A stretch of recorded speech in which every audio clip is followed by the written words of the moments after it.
नमस्कार। एक खबर जो गाजा से आ रही है और हमें इसके लिए इजराइल को धन्यवाद देना चाहिए। हाशिम अली अकरम नाम का एक आदमी जो कि लश्कर का खास था, लश्कर प्रमुख जो हाफिज सईद है उसका खास था। वो गया हुआ था हामास को हेल्प करने के लिए इजराइल यानी कि गाजा, और गाजा में वो ऊपर से इजरायली प्लेन ने बमबारी की। बमबारी से बचने के लिए वो भाग रहा था, किसी ने उसको मार दिया। ये एक अननोन गनमैन फिर से काम आए, और हमें इसराइल को धन्यवाद करना चाहिए कि हमारे एक दुश्मन को, हालांकि वो उनका भी दुश्मन था। इसराइल के और इंडिया के दुश्मन अब लगभग सेम हो रहे हैं। उनका भी दुश्मन, हमारा भी दुश्मन, ये भी 72 के पास। ऐसे में क्या बहुत अच्छा काम चल रहा है? क्या हम मोसाद को और रॉ को इकट्ठे मिलकर काम करना चाहिए, और इन लोगों को निपटाने का काम कितना इंपॉर्टेंट है, इसी में बात करेंगे। अभिषेक मिश्रा, डॉक्टर साहब, बहुत बहुत स्वागत आपका हमारे शो में। डॉक्टर साहब एनालिस्ट हैं, वहां इसराइल में रह करके पढ़ चुके हैं, और कई मिडल ईस्टर्न कंट्रीज में ये अच्छी तरह से उधर की सारी प्रॉब्लम्स के बारे में, या बोलिए इंटरनेशनल रिलेशंस के बारे में उनसे वाकिफ है। पहली चीज डॉक्टर साहब कि क्या आईएसआई और हमास का कोई रिलेशन है? ये आदमी वहां गया हुआ था, वहां ये कर क्या रहा था?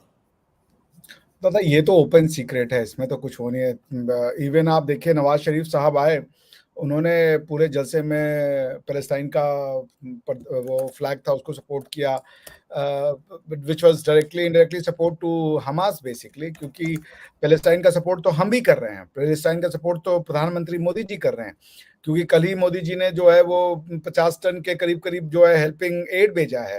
तो पाकिस्तान पैलेस्टाइन के जो लोग घायल हो रहे हैं या उन्हें किसी भी और तरीके की मानवीय सहायता की जरूरत है, तो हम तो सबकी वो कर रहे हैं। लेकिन क्या इजराइल के जो लोग मारे गए, क्या पाकिस्तान के आईएसआई ने या पाकिस्तान ने एक शब्द भी उनके फेवर में कहा? एक शब्द भी? हम तो दोनों लोगों की बात कर रहे हैं। अगर आप भारत का देखें तो भारत ने इजरायलियों को तो सिर्फ और सिर्फ मुजबानी सपोर्ट दिया ना, लेकिन जो मटेरियल मदद है वो तो हम पैलेस्टीनियंस की कर रहे हैं। और जबकि आपने जो बताया, अगर कोई ऐसा डेडेड टेररिस्ट मारा गया है तो हमारी हेल्प भी इनडायरेक्टली इजराइल भी कर रहा है। इवन जो 1960s के जो वॉर थे पाकिस्तान के साथ, उसमें इजराइल ने हमें वेपन दिया था, बाकी किसी कंट्री ने तो वेपन देने की बातचीत नहीं की थी। और ये इनमें से कोई भी जब कंट्रीज जो हैं पैलेस्टीनियन वाले, वो तो कभी कश्मीर पे जब हिंदू का जेनोसाइड हुआ तो उन्होंने कोई बात नहीं की हिंदूज के फेवर में। मैंने तो आज तक किसी को भी इस्लामिक वर्ल्ड में से हिंदूज के फेवर में पर्टिकुलरली बात करते हुए नहीं सुना है। या ये एक बात है कि भाई आपको सिर्फ और सिर्फ मुस्लिम की बात करनी है और बाकी किसी कम्युनिटी को जीने का हक ही नहीं है, क्या ये दुनिया का कॉन्सेप्ट है? तो भाई बात अलग है। लेकिन मैंने तो आज तक किसी भी मुस्लिम वर्ल्ड की तरफ से ये नहीं सुना कि भाई जो अफगानिस्तान से हिंदू भगा दिए गए, सिख भगा दिए गए, उनके साथ गलत हुआ, उनके साथ खड़े होते हैं। या जो पाकिस्तान में जो हिंदुओं का हाल है, या जो हमारे यहाँ कश्मीर में हिंदुओं का हाल हो, एक भी हमने आज तक सेंटेंस नहीं सुना। जबकि किसी भी मुस्लिम के साथ कुछ हो जाए तो पूरी की पूरी वेस्टर्न एशिया खड़ा हो जाता है। आप एक भी स्टेटमेंट बताएं जो उन्होंने हिंदू के फेवर में दिया हो। हम तो मुसलमानों के फेवर में बात करने के लिए तैयार हैं। पैलेस्टीनियंस को हमने दिया इतनी बड़ी मदद, हमने तुर्की के लोगों की इतनी बड़ी मदद करी, जबकि तुर्की ने हमें बार बार कश्मीर पे धोखा दिया। लेकिन अफगानिस्तान को, हमको, हाँ हम तो अफगानिस्तान को भी करते हैं। हालांकि मुझे नहीं यकीन है कि अफगानिस्तान कश्मीर के मुद्दे पे हमारा सपोर्ट करेगा, नहीं। लेकिन अफगानिस्तान का एक दूसरा मैटर भी बनता है कि भाई वहां पे जो जो थोड़ा लिबरल हैं अफगानी, वो तो आज के डेट पे भागे हुए हैं, और तालिबान और बाकी सही बात चीजें। है। तो ये तो एक अच्छा, नहीं, ना एक चीज हमारे और। यहाँ पे एक मानसिकता है दादा कि आप इंटेलेक्चुअल नहीं है अगर आप हिंदुओं की बात करें, मगर आप सिर्फ मुस्लिम्स की बात करें तो आप इंटेलेक्चुअल हैं। और ये क्यों है, मैं इसको सॉल्व या सॉर्ट आउट नहीं कर पाता। हिंदू जिनोसाइड हुआ नहीं है। वो जैसे कि आप देखिए, इजराइल का एक बहुत बड़ा जो फाइट इजराइल लड़ रहा है, वो ये कह रहा है कि तुम होलोकॉस्ट को डिनाई करना चाहते हो, इसलिए लॉ बना हुआ है। इजराइल एक ये लड़ाई लड़ रहा है कि जो तुम यहाँ पे किए तुम उसको डिनाई, क्योंकि देखिए सारा दुनिया मीडिया में अब अहबाज समाज की बात कर रहा है। जो 7 अक्टूबर को हुआ उसकी बात अब कोई नहीं करेगा।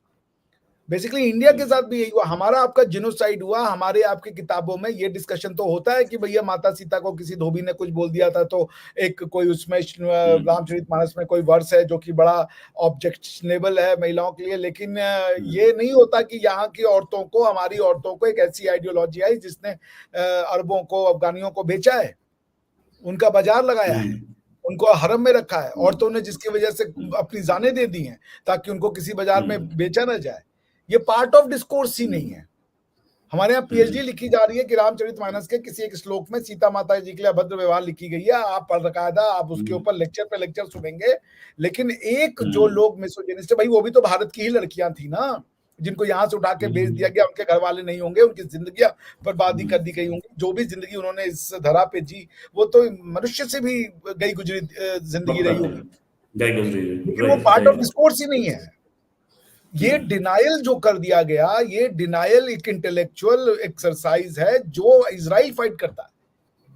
अच्छा आप देखें कि हमने सारी दुनिया में, एक मिनट दादा, हमने सारी दुनिया में यहूदियों को सम्मान दिया। हमारे यहाँ यहूदी आए, पारसी आए, जो भी आया हमने सबको गले लगाया, आत्मसात किया।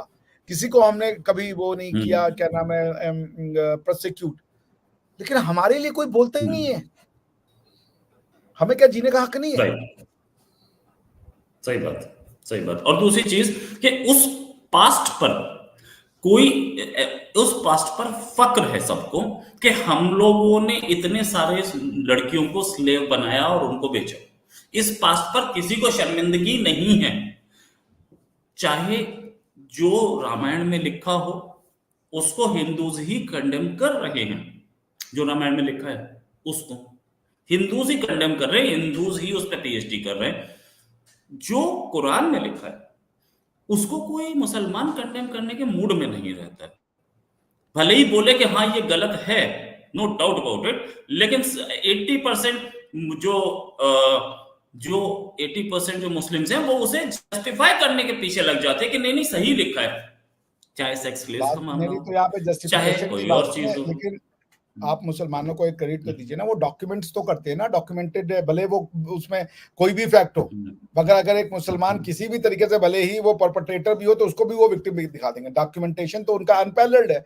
टीआरटी है और इस तरीके के टीवी चैनल हैं जो कि इनका काम ही यही है कि वो डॉक्यूमेंट करे, अपनी इस आइडियोलॉजी और थ्योरी को बताएं। हमारे यहाँ तो अगर आप ये आइडियोलॉजी और थ्योरी कर देंगे तो वो हमको प्रूव कर देंगे कि हम तो अनपढ़ गंवार हैं, हम बेसिकली इस तरीके के बिगट है। जबकि मैं दुनिया के हर रिलीजन को प्यार करता हूँ, क्योंकि हमारे तो सम्मान में है। मैं तो अहम निजम परोवेती करना लघु चेतसा मुदार चरिता नाम तो वसुदैव कुटुंबकम को मानने वाला हूँ।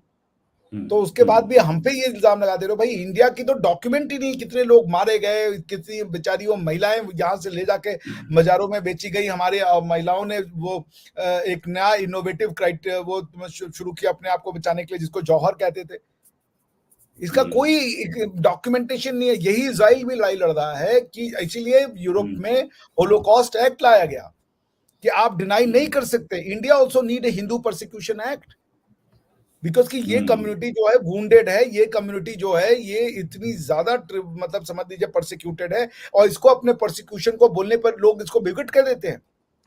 डॉक्यूमेंटेड प्रूफ है, वो पढ़ दीजिए तो यहाँ के जो स्कॉलर्स हैं उनको आग लग जाती है। डॉक्यूमेंटेड प्रूफ को पढ़ने पे जाए तो वो आग लगा देते हैं आपको।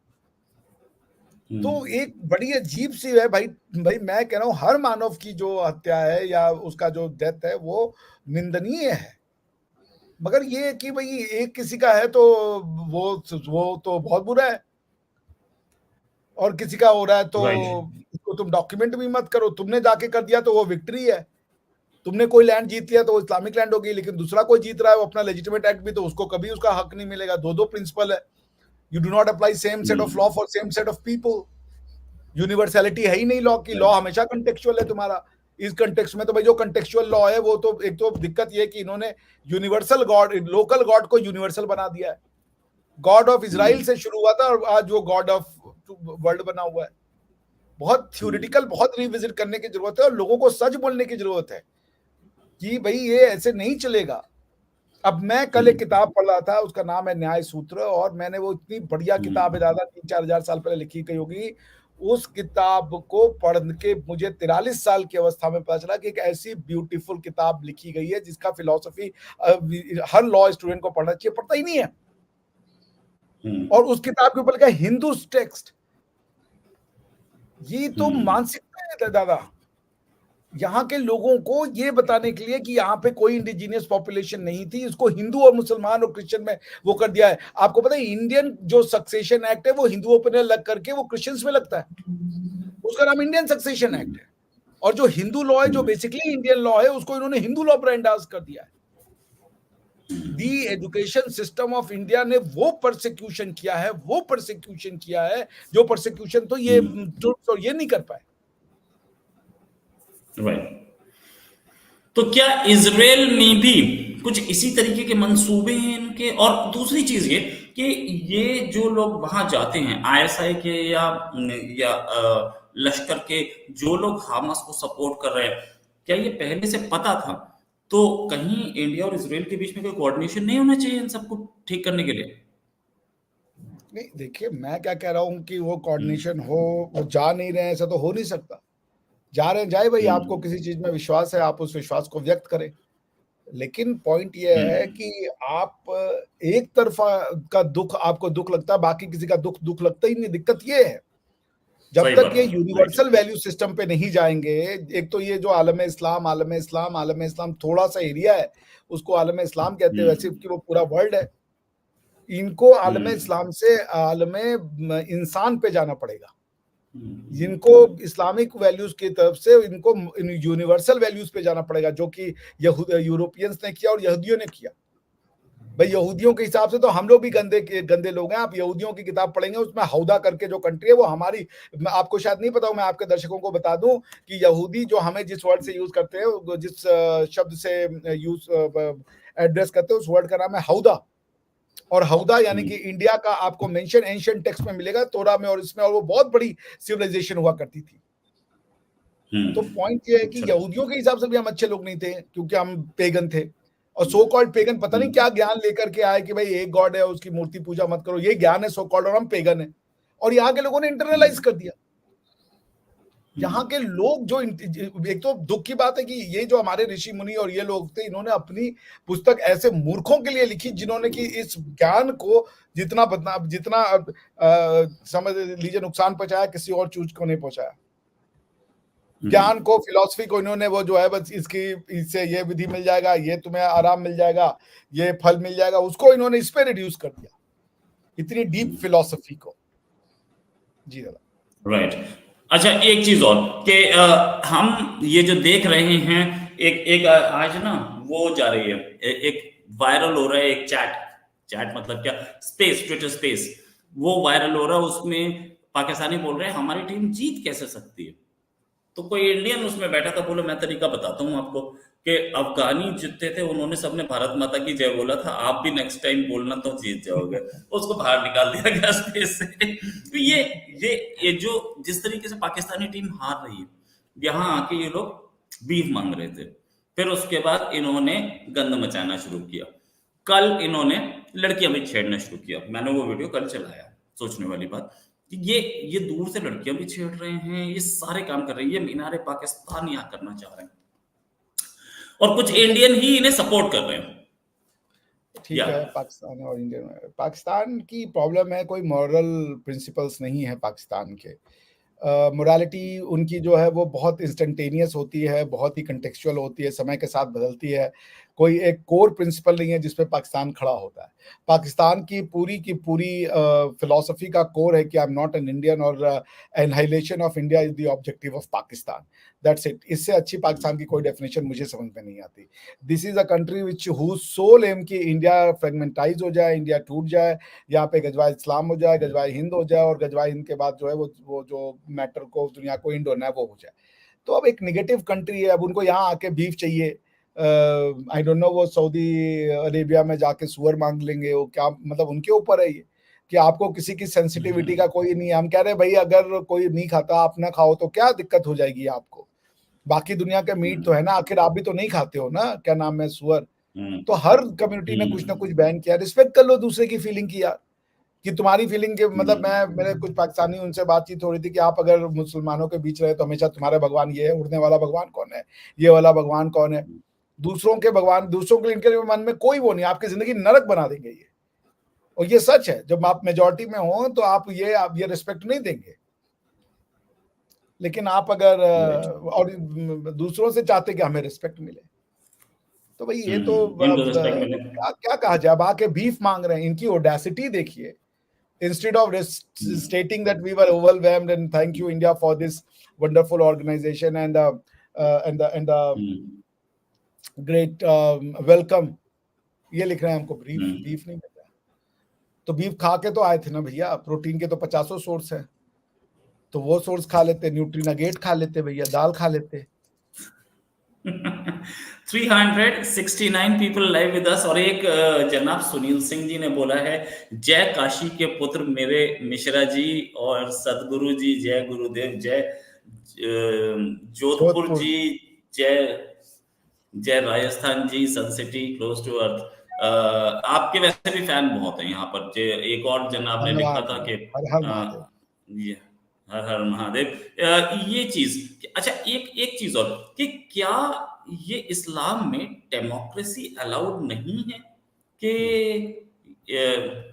कि यहाँ पे इस्लाम में कभी भी डेमोक्रेसी मैंने इस्लामिक कंट्रीज में नहीं देखी है। बहुत रेयरली आती है, किसी में एक में 5 10 15 में से एक में दिखती है डेमोक्रेसी। क्या प्रॉब्लम है? What is the problem? दादा व्हाई ऐसा है डेमोक्रेसी इज नॉट कि इंडिया में भी लोग डेमोक्रेसी को समझते नहीं है। दुनिया को डेमोक्रेसी देने का जो काम किया वो इंडिया ने किया, ठीक है ना। वो डेमोक्रेसी दुनिया को इंडिया ने दी। क्या है डेमोक्रेसी? मैं आपको पढ़ के सुना देता हूँ कि what exactly is a democracy. Democracy का फॉर्म अलग है, डेमोक्रेसी का कंटेंट अलग है, ठीक है ना। आप सुन लीजिए, ओम द्यो शांति क्षम शांति, पृथ्वी शांतिराप शांतिरोषधय शांति, वनस्पतय शांति शांतिर्विश्वदेव शांतिर्ब्रह्म शांति, सर्व शांति शांतिरेव शांति, सामारे शांतिरेधि, ओम शांति शांति शांति। इसका क्या मतलब है?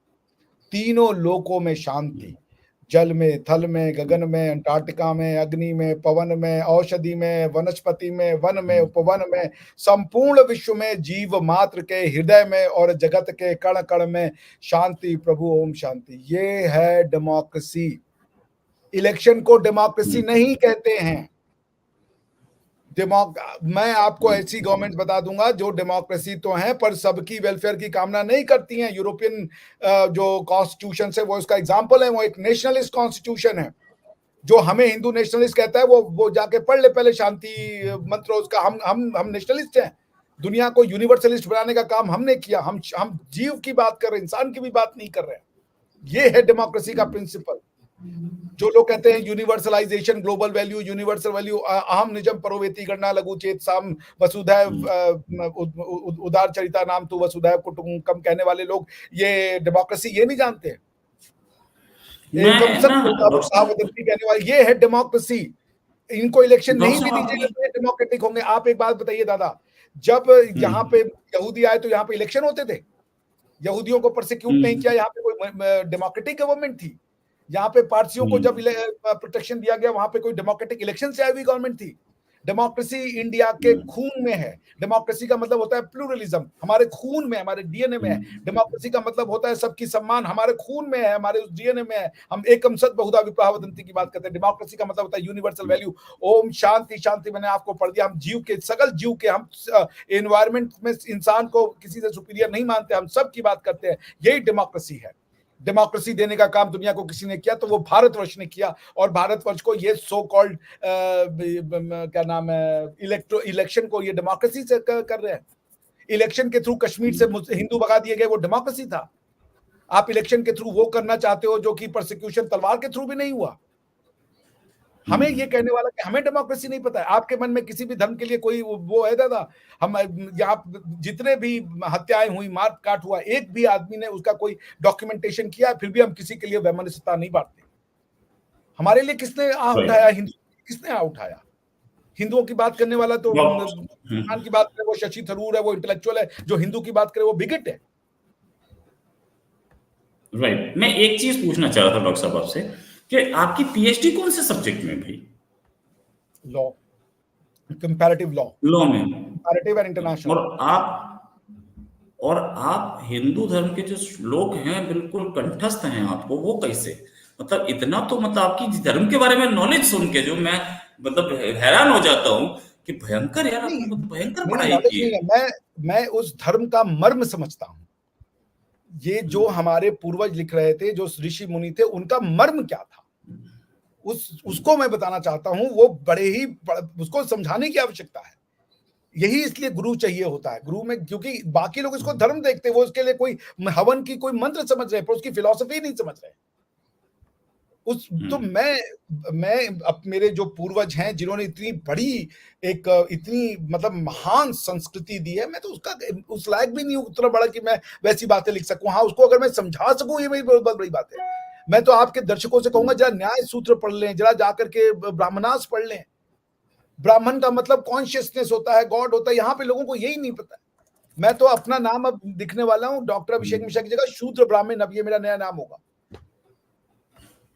देखिए, जातिवाद तो मैं बिल्कुल बिलीव नहीं करता। एक ऐसी चीज जो कि हमारे धर्म में जो कमी है वो हमें एक्सेप्ट करनी ये चाहिए। वर्ण तो है, ये कमी जाति थी, नहीं है, लेकिन आज खत्म हो रहा है। या ये वर्ण, वर्ण है। राइट। मैं सेवक भी हूं, प्रधान सेवक यानी प्रधान शूद्र हो गया। प्रधान भाई शूद्र कोई बड़ा, जैसे ब्राह्मण कोई बड़ा इंपॉर्टेंट वर्ड नहीं है, वैसे शूद्र भी कोई बुरा वर्ड नहीं है, सब एक वर्ड है। प्रधान सेवक का मतलब प्रधान शूद्र। ब्राह्मण शूद्र का मतलब एक ब्राह्मण जो कि प्रोफेसर है और लोगों की सेवा करना चाहता है। इसका जात से क्या लेना देना? I am proud to be a Shudra. Right, लोग ये है। मर्म को अच्छा, नहीं एक समझे, चीज और। भारत की जनता ने इस धर्म के मर्म को नहीं समझा, इसकी व्यापकता को नहीं समझा, इसकी गहराइयों को नहीं समझा। राइट।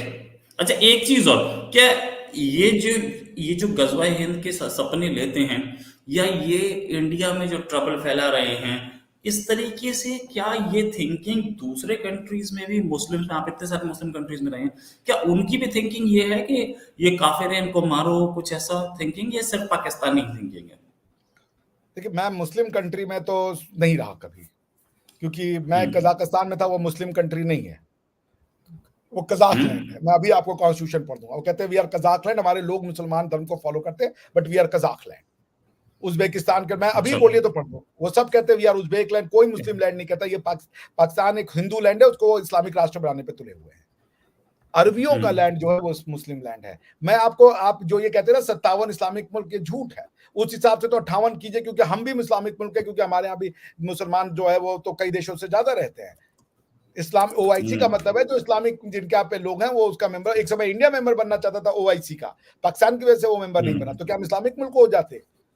इस्लामिक मुल्क का मतलब सिर्फ अरबिक मुल्क है। अरबिक पॉलिटिकल एम्बिशन को रिलीजन का जामा पहनाया हुआ है। जो काम आप पॉलिटिक्स में करेंगे और जो रिलीजन में करेंगे, वो दोनों एक ही चीज है। वो law is law making, law unmaking, law deciding, this is called politics, job of politics. अगर कोई पूछे मैं राजनीति करता हूं तो क्या करता हूं? जनता की सेवा करने के लिए कई माध्यम है। समाज सेवा उसमें से एक राजनीतिक सेवा है। राजनीतिक सेवा का मतलब विधि बनाना, ऑर्डर बनाना, न्याय देना, ये काम है राजनीति का। और यही काम धर्म कर रहा है, तो फिर अरे अगर यही काम मजहब कर रहा है तो फिर मजहब और राजनीति में क्या अंतर है? तो आप अगर आप राजनीति करते हो, पार्लियामेंट में जाके लॉ ही नहीं बना पाओ, तो आप काहे के राजनीतिज्ञ हो? क्योंकि आप अगर किसी एफ्रो क्रिश्चियन, अगर आप किसी जूडो क्रिश्चियन रिलीजन से वाकिफ है, तो उनका तो रिलीजन खत्म हो चुका है। अब आप सोच ले, लोग जीसस क्राइस्ट को क्यों नहीं मानते? यहूदी जीसस क्राइस्ट को इसलिए नहीं मानते क्योंकि उनको कहना है कि अगर भाई कोई मसीहा है और वो जो हमारा मसीहा है उसको, वो अगर जीसस क्राइस्ट वही वाले मसीहा हैं, तो फिर उनको जब वो जन्म ले लिए थे तो जो टेम्पल आना है वो टेम्पल भी वो लाते और दुनिया में पीस स्थापित करते, तब वो जाते। वो तो टेम्पल भी नहीं आया, उससे पहले ही चलेगा, इसलिए उनको नहीं मानते, क्योंकि यही हमारा मसीहाई वर्ड है।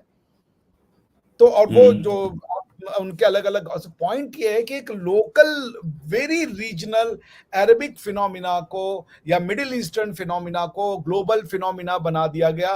वो मिडिल ईस्ट में तो अप्लाई करेगा, बाकी दुनिया में नहीं करेगा। लेकिन धर्म जो है ये व्याख्या है, जो पंथ है, रिलीजन है, ये व्याख्या नहीं है, ये नियम है। नियम और व्याख्या में अंतर होता है। आप व्याख्या दे करके नियमों को परिवर्तित कर सकते हैं, लेकिन जब नियम आ गए और वो भी अगर डिवाइन नियम है तो उसको परिवर्तन नहीं किया जा सकता। जैसे मेरी समस्या ये कि मैं गरीब हूं, तो ये व्याख्या है कि मेरी गरीबी के कई कारण हो सकते हैं, उस व्याख्या के हिसाब से अपने नया नियम बना ले।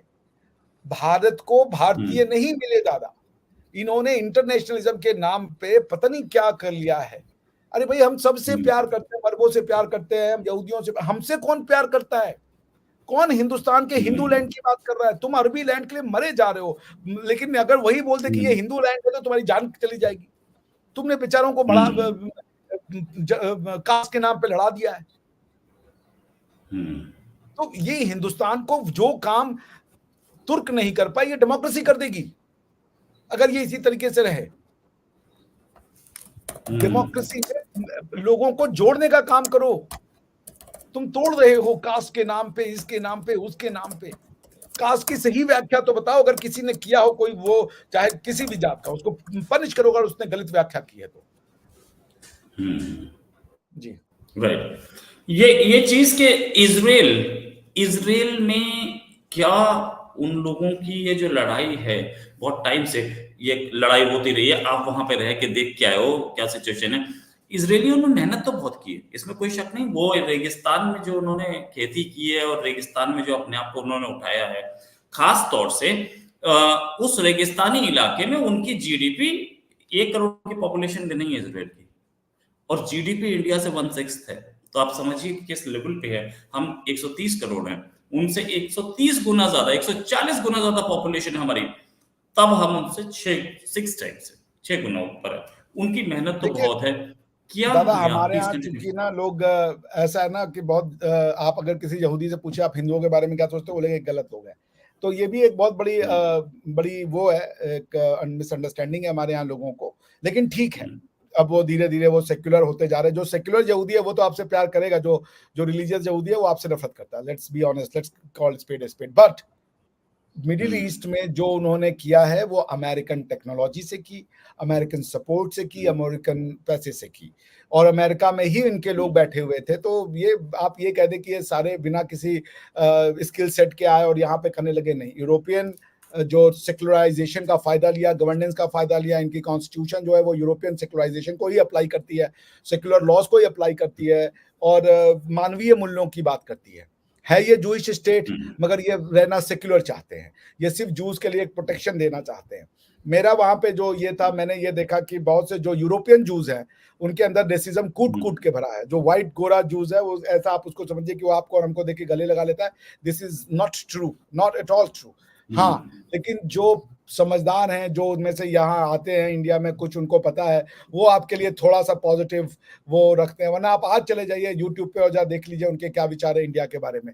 इंडिया लैंड ऑफ नॉलेज से ये वेस्टर्न मीडिया ने और वेस्टर्न ये जो स्कॉलर्स ने इसको लैंड ऑफ स्नेक चार्मर बना दिया, और हमारे आपके लोगों ने इसको स्वीकार किया।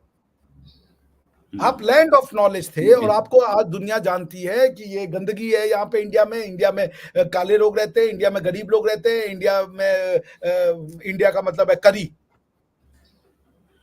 ये है वेस्टर्न। ये क्यों किया गया? सिर्फ एक आइडियोलॉजी को सच बताने के लिए। India needs set of scholar जो खड़े हों, जैसे एस जयशंकर साहब की मैं इस बारे में बहुत वो करता हूं, और मोदी जी की मैं बात करता हूं। वो लोग आके स्कॉलरशिप हो, या सच बोलो, पढ़ो और सच बोलो। राइट। अच्छा, फाइनली अब आते हैं, क्योंकि बहुत सारे कमेंट्स आ रहे हैं आपके लिए, मैं सारे नहीं ले पा रहा हूं। ये कि क्या इंडिया को इजराइल से बेटर रिलेशंस बनाने चाहिए? हाँ बिल्कुल, उसमें कोई दिक्कत नहीं है। बिकॉज कि इस आप पूरे इस इलाके में जाए तो सेक्युलरिज्म और डेमोक्रेसी की बात तो सिर्फ इंडिया के बाद सीधा इजराइल ही करता है। इस बीच में तो और कोई कंट्री है ही नहीं जिसको इन सब चीजों से मतलब है। बाकी सब तो रिलीजियसली फैनेटिक कंट्रीज हैं। तो बिल्कुल बनना पड़ेगा। और इजराइल से संबंध बनाने का मतलब अमेरिका से अच्छे संबंध, सिंपल एज दैट। इजराइल की तो कोई क्षमता ही नहीं अकेले वो सर्वाइव कर पाए। राइट। अच्छा, एक चीज और कि इजराइल से बेटर रिलेशंस, इसका मतलब फिलिस्तीन को इतने साल से जो सपोर्ट कर रहे थे, क्या वो डिसीजन गलत थे हमारे या कांग्रेस गवर्नमेंट के? कुछ कंपल्सिव मजबूरी थी, बिकॉज कि हमारे जो लीडर शुरू में आए उन्होंने इंडिया को इंडिया के रूप में नहीं देखा। उन्होंने इंडिया को वही